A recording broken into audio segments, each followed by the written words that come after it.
Hello world, it is Tuesday, July 1st. Hard to believe it's July already. Pretty warm day this morning.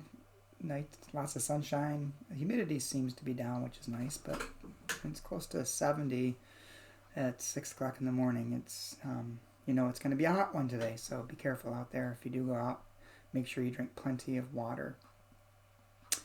The devotional for today is entitled Rock Solid Identity, and it's written by Vicki Kemper. Vicki bases her devotional upon Isaiah 51, verse 1.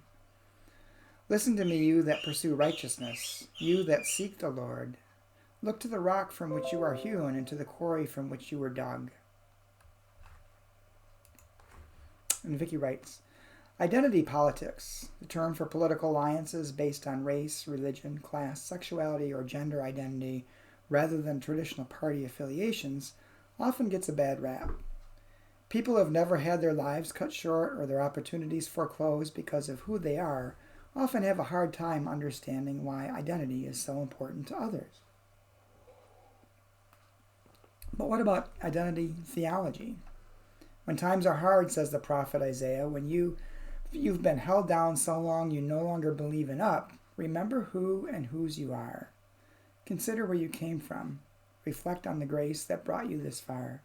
When you can't find solid ground, hold tight to the one whose love never falters. Isaiah's geological metaphors are meant to bring comfort and hope to Israel's exiles. When the world tears you apart, misplaces you, misnames you, cling to the one who knows all your names and identities. What is your go-to identity? American, person of faith or follower of Jesus? Black, Latinx? Asian, First Nation, or white? LGBTQIA, male, female, or genderqueer? Poor, Republican or Democrat? Baby boomer or millennial? Successful? Myers-Briggs or Enneagram? Traditionalist or proud smasher of all things binary? How does your identity, claimed or not, shape your worldview? How does your identity reflect what is important to you? To what or whom do you pledge allegiance? For Isaiah, it is our identity as beloved children of God that is most important. From that, all else follows in God. All the identities by which we are known become one whole reflection of the God who loves us. In Vicki's prayer, Rock of Ages, may I find myself in you.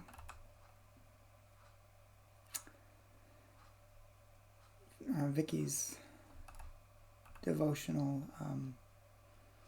brings up a couple of good points, I think.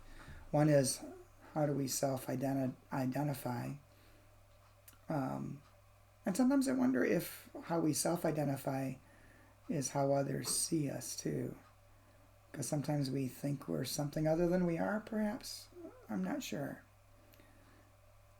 But I think it's important, as Vicki points out, to remember our identity as beloved children of God. And even more importantly, when we're out in the world, seeing other people, remembering that they too are beloved children of God.